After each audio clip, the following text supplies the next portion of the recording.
Hey guys, welcome to Mr. Smith's Kitchen. I'm Mr. Smith. It's my kitchen. You're actually coming from the other half of my kitchen if you've ever watched my videos before. Now you're sitting on the stove wall. Um, I'm just trying out some new camera angles. It took me about 6 months to figure out decent camera angles at my old kitchen. Um, and now in this kitchen, which hopefully will only be about another 6 months and we'll be downstairs. But still trying to figure out best ways to go in this one. If you are new to my channel, welcome. I'm glad you found me. Hope you get something out of my channel. If you're returning, thank you. Either way, thank you. As always, don't forget to hit the subscribe button. Join our little community. We promote, being a good neighbor, taking care of each other. At least that's my hope in this adventure, along with just documenting me.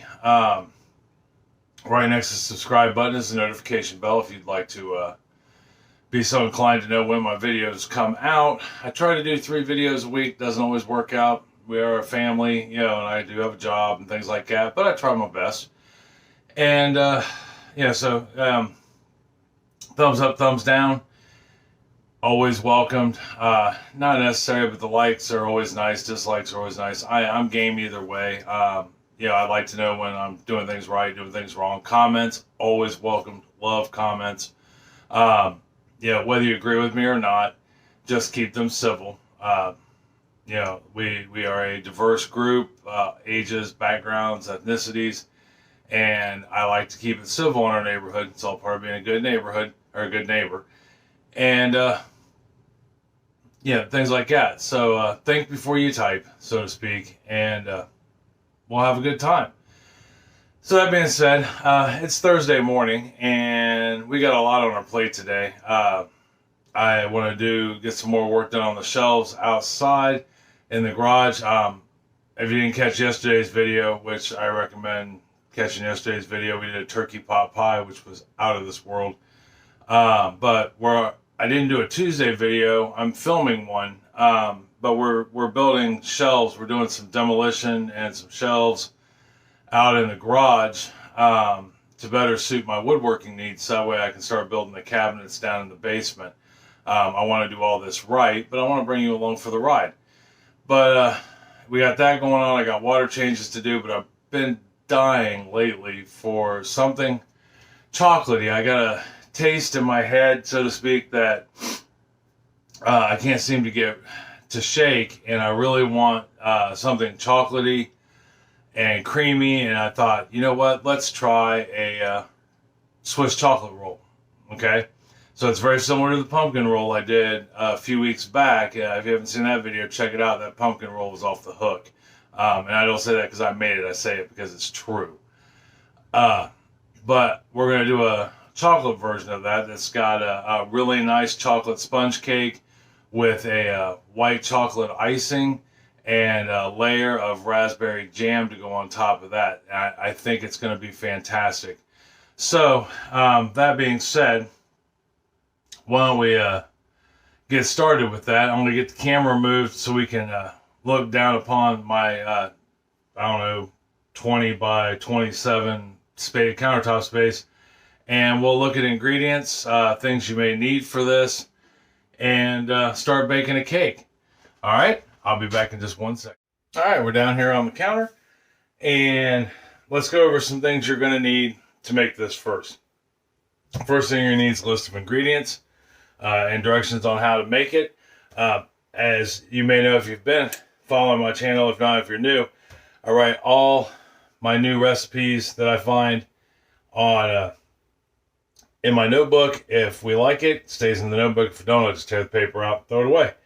I have yet to really find a recipe I don't like, but it's important to have a good ingredients list. Everything I make on my channel, for the most part, we make brand new for the first time together. That way, if I screw up, you see it, but you'll know, then we'll look at it and see what went wrong and maybe how to fix it.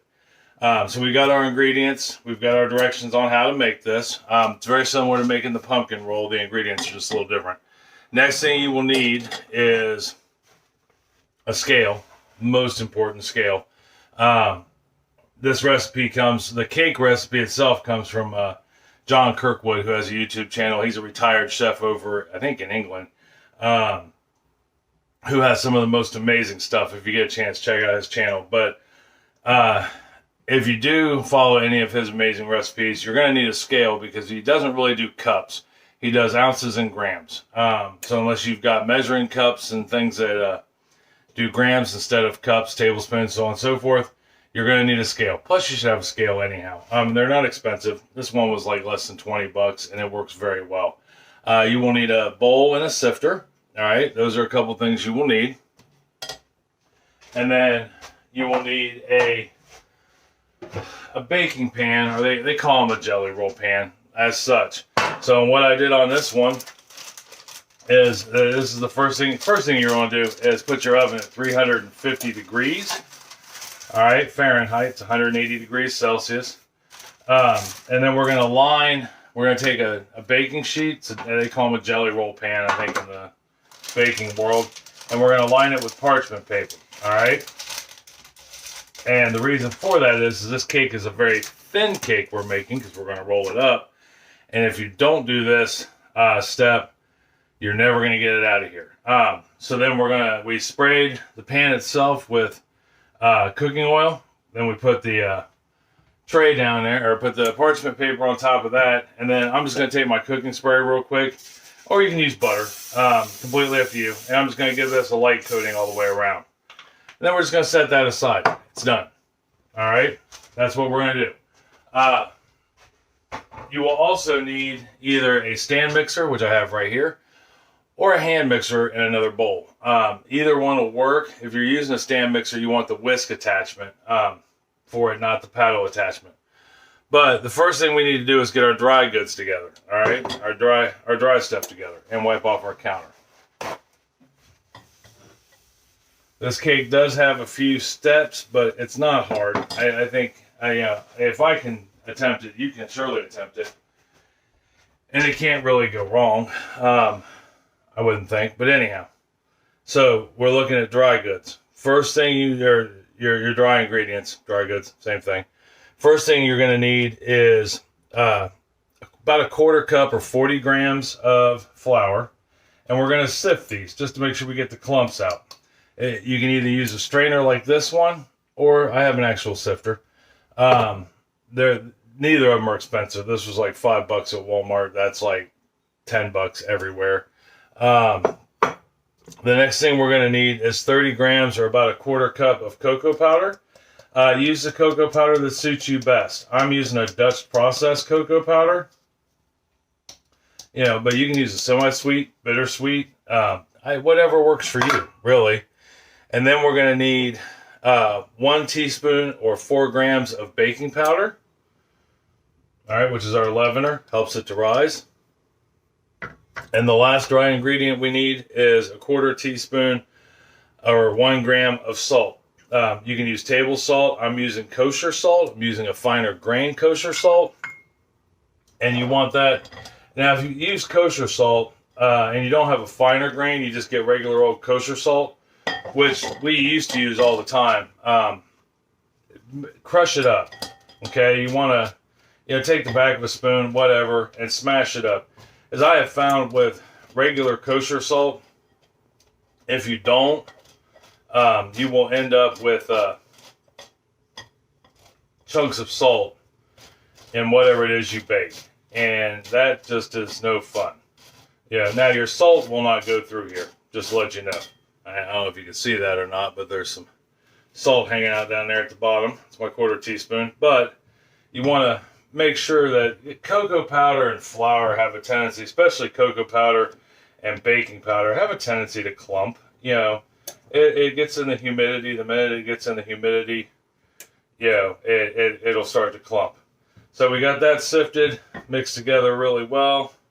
Trying not to get too much on the old countertop there. All right, so that's it for our dry ingredients. I mean, it's really that easy, and there's not that much to it.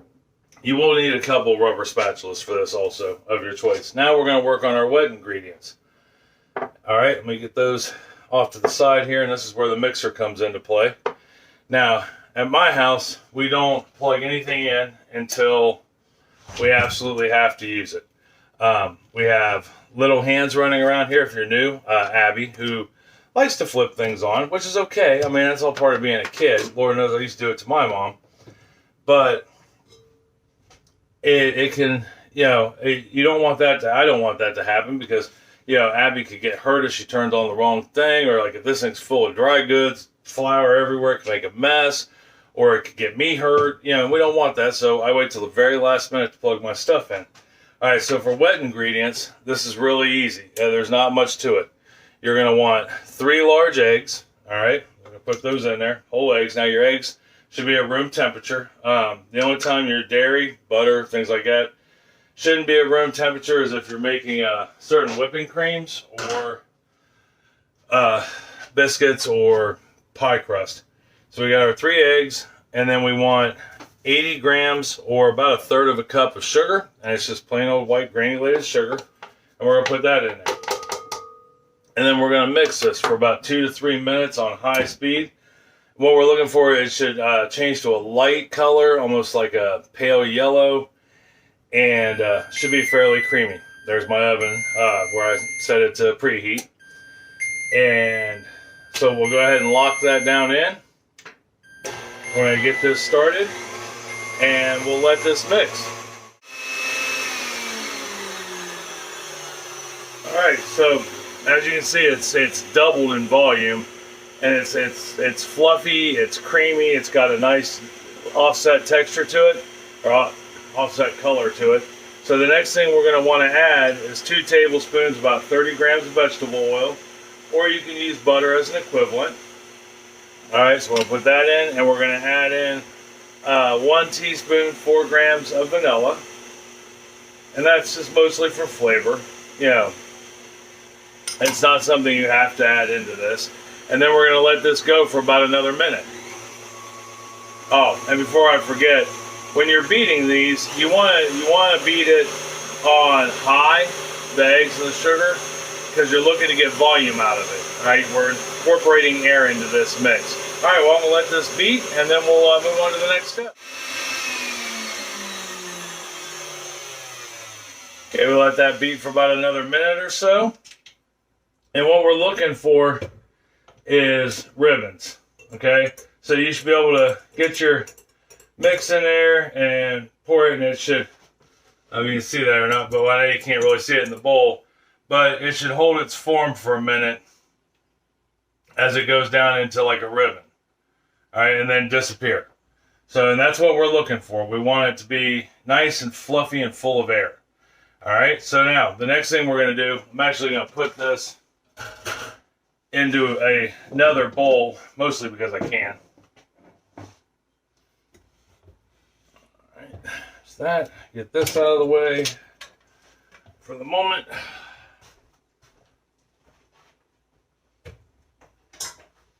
And you don't have to so much put this into another bowl, but I'm going to because I really want to, because we're going to fold in our dry ingredients, and it's easier to fold in a wider bowl. Something that's maybe not so tall, but it is wide, because we don't want to lose the air and stuff we've incorporated into this batter by any means. And you don't want to do your dry, when you put your dry in, you don't want to necessarily break down the fluffiness you've incorporated. And we're just going to put this in a little bit at a time. All right.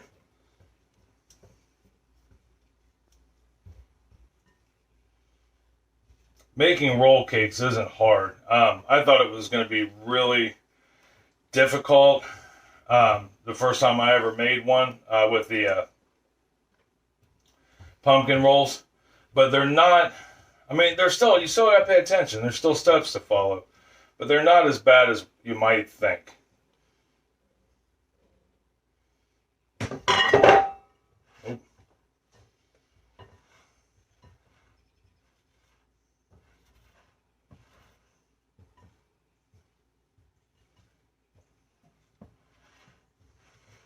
The key is not to overwork it, on this step, so that way you don't flatten your mix. I mean, you want it mixed up, but you don't want it, to go flat on you.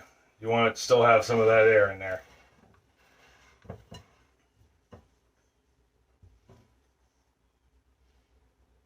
Let's put cocoa powder in there.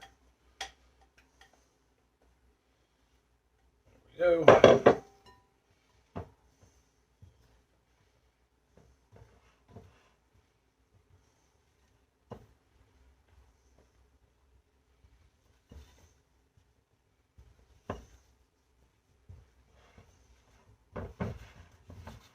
So we're essentially making a sponge cake, chocolate sponge cake.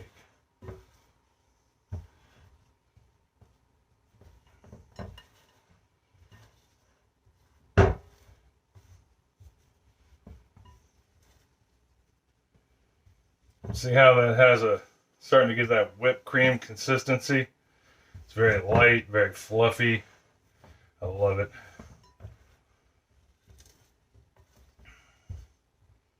All right. We are looking good.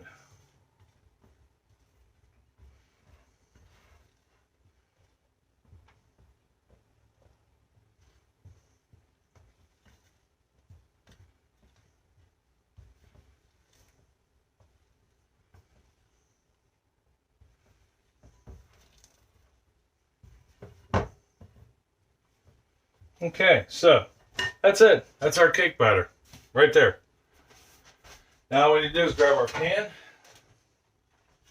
and you're going to need every bit of this batter. So make sure you got a good rubber spatula that'll scrape your bowl down solid and pour it in there. Try to pour it somewhat even across.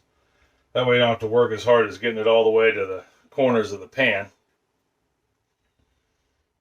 Get that in there.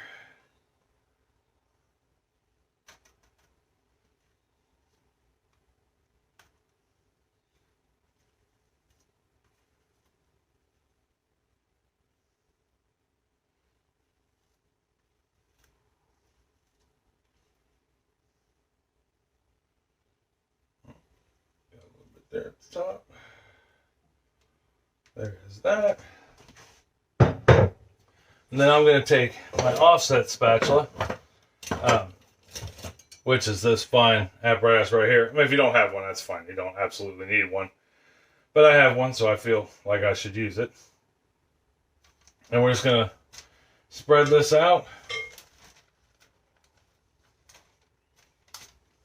Like I said, we want to get it to all the corners of the world, or at least the pan.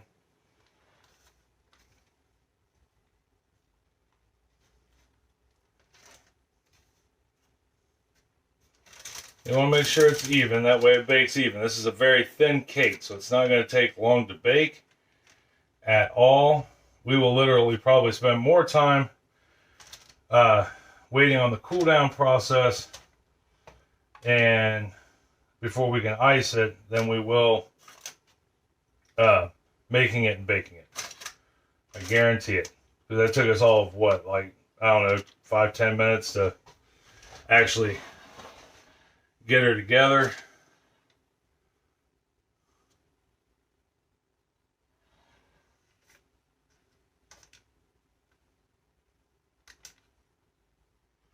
Yeah, my turkey video yesterday, the turkey pot pie video yesterday, it ran about an hour. It was actually started out longer than an hour. I edited some of it down. And I know my videos seem to go a little long, but it's because I want you to benefit from knowing how to do everything step by step, and I don't want to have to rush it through. The videos you see where it's only like 3 minutes long, those are neat. They're fun to watch, and if you've gained a little experience in cooking and baking, you can actually kind of follow them. But I want you to be able to learn. I try to think that this is, maybe the first thing you've ever baked, so I want you to be able to have that experience of doing it well. I don't bake fast because I want to make sure I do it well. All right, so let's talk about what to do with this. We got it in there. We've, ooh, wow, I had a little bit on my finger. That's really good. Very brownie-like. Next thing we're gonna do, we're just gonna pop this down on the counter a few times. And what that does, I actually shouldn't have brought the camera back up because you could have seen it. But there's little air pockets in there and we want to get rid of those. And by popping it on the counter a few times, it brings those up to the surface and allows the cake to settle without air pockets. So now I'm going to put this in the oven at 350 degrees. John said 356 at 180 degrees Celsius, but everything I've ever baked here at 180 degrees Celsius has been 350. And that's just based on the American bakers that I watch and follow on YouTube. So I've got mine at 350. That's what I'm going to recommend to you. If you want to do 356, you most certainly can. Sorry, my camera's crooked. But we're going to bake this for right around 13, 14 minutes. I'm going to say 13 to 15 minutes, but keep an eye on it. If you look down here, you'll see it's got a nice gloss to it, a nice shine to it. Well, when it's pretty much done, it won't have that shine anymore, and it'll be spongy to the touch. So, and I'll show you. But I'm going to go ahead and get this popped into the oven, and when we come back, we'll do the next steps. Okay? See you in a second. Okay, so I'm getting ready to pull the cake out of the oven. It's been 14 minutes, and we are in good shape. 1 second there. You're actually sitting on top of the oven. So there is that. Oh, it smells delightful. It just, I don't even know how to describe it. All right, so let me get you down here so we can see what's going on next, because we're about to do a couple steps and then hurry up and wait. All right, so here's where we're at. Cake is out. All right, we got to move kind of quick because we want to do all this while it's warm. Sifter, powdered sugar. All right, on a clean towel, we're going to put some powdered sugar down. All right, probably way too much powdered sugar. That's all right. We'll spread it out. And what this does, it helps the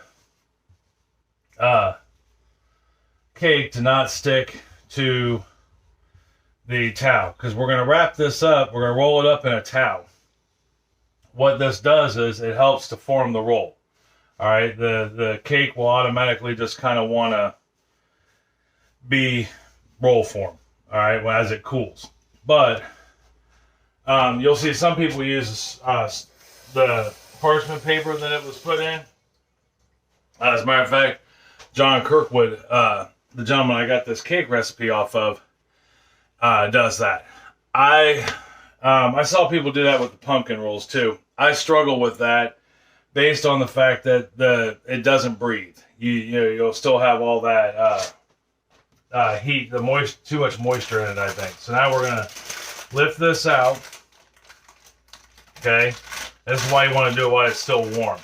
All right, and we're literally going to just flip this over. All right, peel the parchment paper off. See how nice that comes off. And it's okay if you'll see here in a second. All right, there we are. Now you'll see how it's got like where it's missing a little bit of the crumb. It's still stuck here on the paper. That's okay, because this is going to be the inside. So then we're just going to take this and we're just going to roll it up.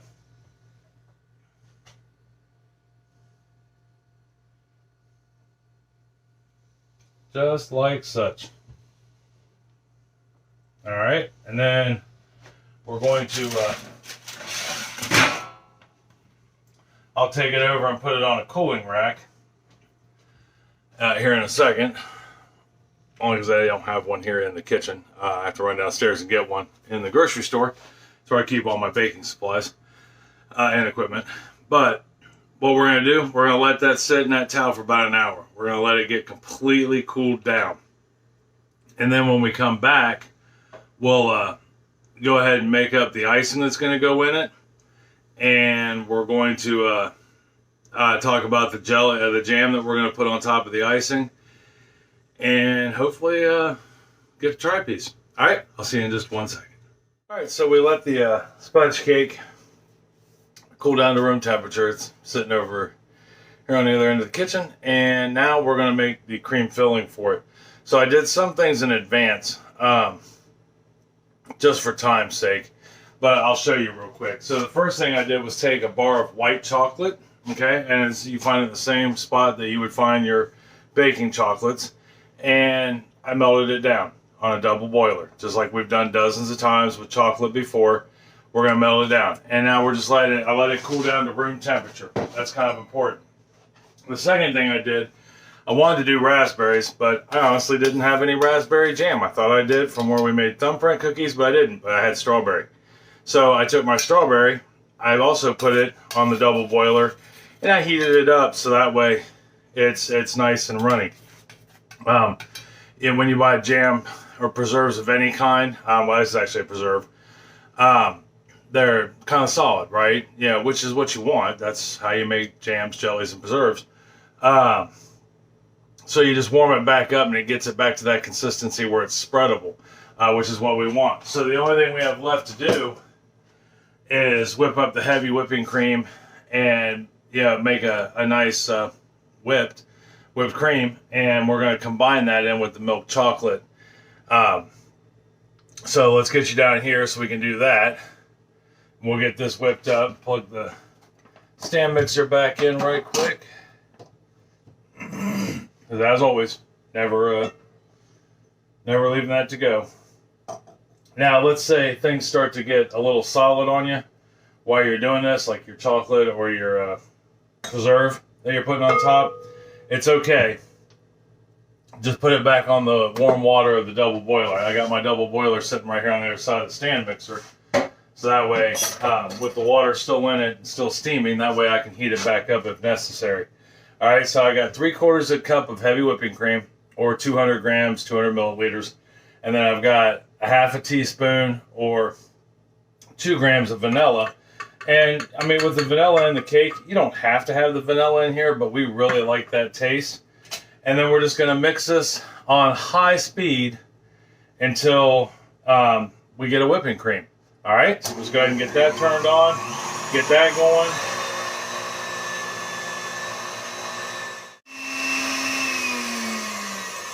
All right, we are to stiff peaks.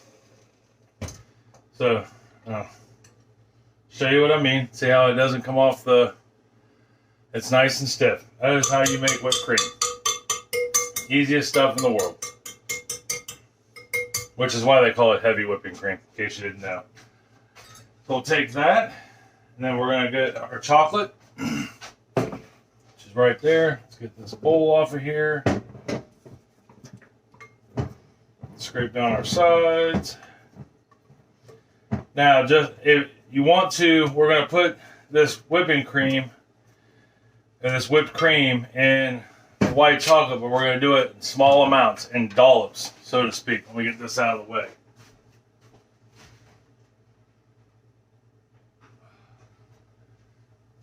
And the reason why we're going to do that is because if you try to put it all in at once, I have been told that it can separate, and we don't want it to separate. So we're just going to mix in our heavy whipping cream as such. Do another dollop.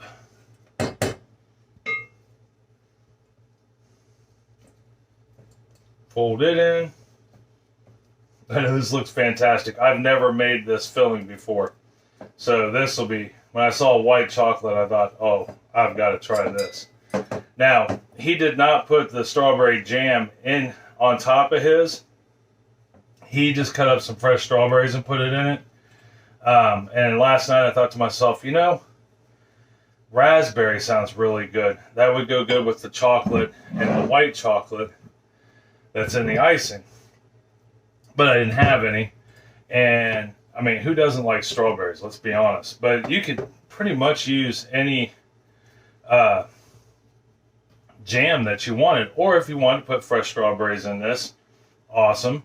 But chocolate goes good with everything. So I can't imagine that you would struggle finding a favorite topping of yours. I just know strawberry and raspberry would go good. I did find a recipe for a vanilla roll cake also that I really want to try.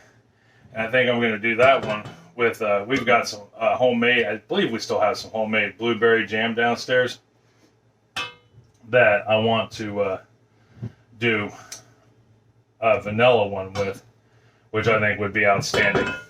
Alright, got all that folded in. Well, almost. Got it all in the bowl. Oh, this it looks incredible. I'm so excited. So excited.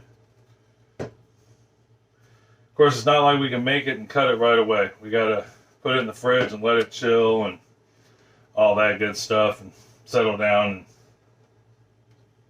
have fun with it. Okay, so we got that mixed. As you can see right there, got a nice whipped topping with a nice white chocolate melted into it, which in and of itself is quite incredible. So the next step we got, let me clear this stuff out of the way real quick. Now you could even put your jam into that and just make it, you know, like that, but I want to layer it on. So let's see how our cake ultimately turned out. We were very successful in the first few parts, so I don't know why we wouldn't be successful now, and it looks like we are successful now. And I know you're thinking to yourself, what do you do with all that powdered sugar? Well, the powdered sugar, let me get you down here a little bit. There we go.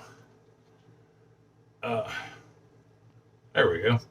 The powdered sugar will eventually just melt into the cake, is what it comes down to. By the time we take it out of the fridge, you won't even know there was ever powdered sugar there. So what we want to do now is go ahead and put our filling on there.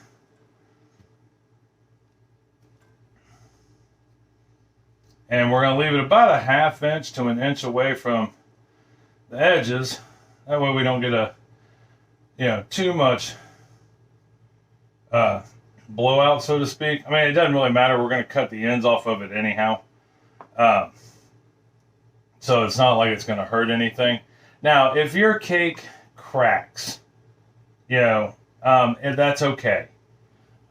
Sponge cakes have a tendency, especially rolls, have a tendency to crack, and if mine cracks, I'll be able to show you what I mean. But you'll see like cracks on the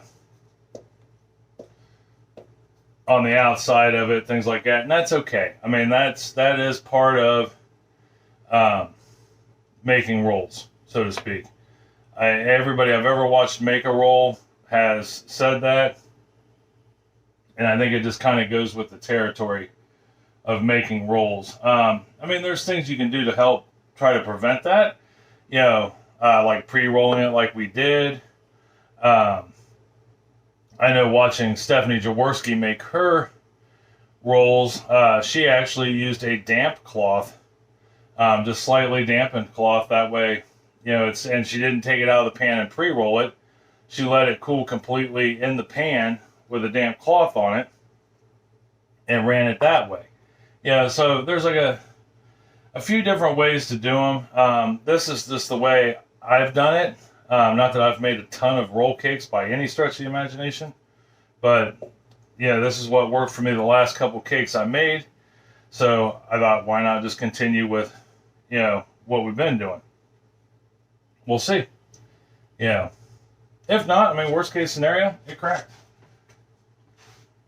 I don't sweat the small stuff. It's not like I'm selling these or anything like that. So now we want to take our jam and we're going to put it on top of this. And we'll spread it out.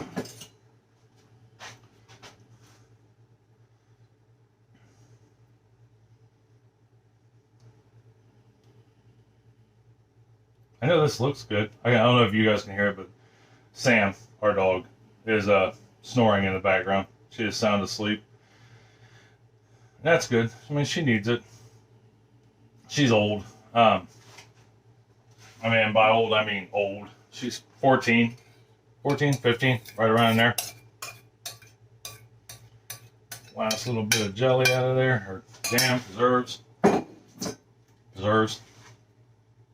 So the difference between a jam and a jelly is jellies don't have chunks of fruit in it. It's literally the juice of a fruit. And then the jelly has chunks in it, and a preserve has, it's almost all strawberry, very little, or whatever berry, and very little of the jelly. Fun little fact. All right, so we got that going. Now we're just going to roll it back up.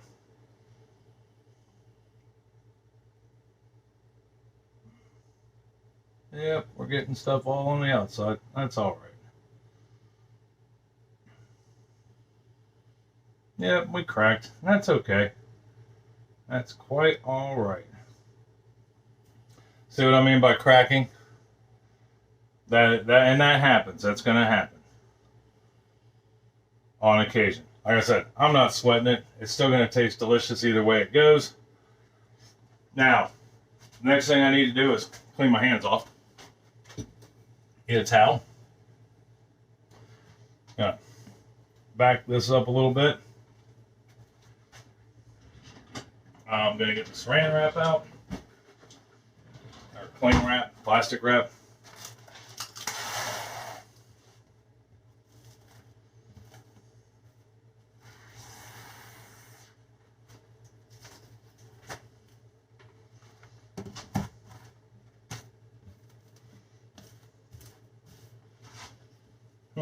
We may need 2. Set that to that side.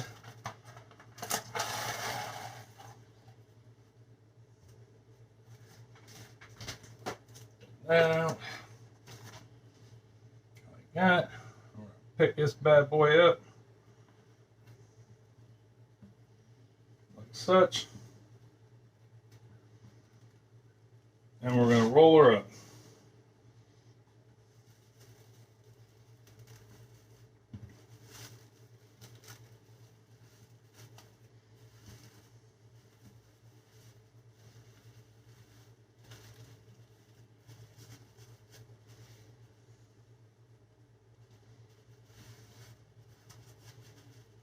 All right, so now what we're going to do is put this in the fridge and let it chill for about, I don't know, half hour or so at least. And then that way we can get things to cool off, because everything's room temperature right now.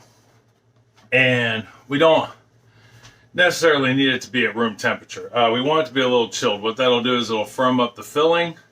It'll firm up the cake. Hopefully that powdered sugar will go away, but if not, that's okay. I mean, it's whatever. We're going to sprinkle powdered sugar on it either way it goes. So, let me get that in the fridge, and when we come back, we'll unwrap it, and we'll give it a taste. All right, see you in a moment. So, we let it sit in the fridge. Hey, truth be told, it was probably about an hour. I had a couple errands to run. I had to get gas in the car, get my medication. Getting old requires medicine, so look forward to that when you get older. If you're lucky, you won't have to, but then I did some cleaning, took care of the floors here in the kitchen and the living room and the dining room, and yeah, just took care of some business, and I mean, it wasn't going anywhere, so to speak, but we're back. And now we just got the final step to do before you would serve it, and that's just clean up the ends and then try a piece, right? That's the whole reason why we made it, was to eat it. So let me get you down here so we can see what we got going on. There's our final product. And okay, so the powdered sugar didn't quite go away like I thought it would, although it did go away. Just not like I thought it would, but there's what we look like. And we did crack, and like I said, that's okay. Cracking happens with cakes. That's why most of the round cakes you see, or a lot of round cakes you see, they have topping on them, or in this case, we could have put a nice chocolate over this, just poured chocolate over this, but yeah, I'm not going to get that fancy with it. And next time we'll work a little harder on it. So to clean up the edges, we're just going to take our knife, go down along it, and we're going to discard that end piece, which is lies. It's all lies. And then I'll do this end over here, and then we'll let me wipe off that knife. When cutting pies and cakes, it's always good to wipe your knife off in between cuts. And I don't have a solid answer as to why. I just know that, well, I mean, it doesn't tear it up when you're cutting through. Because if you got stuff on it, you're going to end up inevitably, it could tear up your cake or whatever. I suppose that's the reason at any rate. I just know that all the people that I know that are kind of professionals, they spout that. Wipe your knife off in between the cuts. So I just do it because that's what they say to do, and it seems to work okay. So let's take a look at the end there. There is our beautiful cake. Both ends looking good, packed full of cake and icing. So let's get this piece cut, and we'll try an official piece. And then I'm going to eat the end pieces. Actually, I'll probably share them with everybody. So we'll cut us a decent slice here.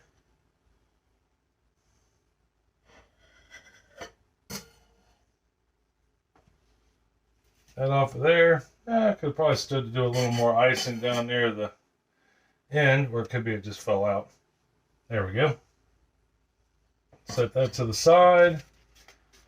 There she is. One beautiful slice of chocolate Swiss roll with strawberry and a white chocolate cream. I can't wait to give this a shot. Really, I can't, because it looks good. And like I said, it smelled good when we were making it. So, as always, we're 2/3 of the way there. Let's give it a taste.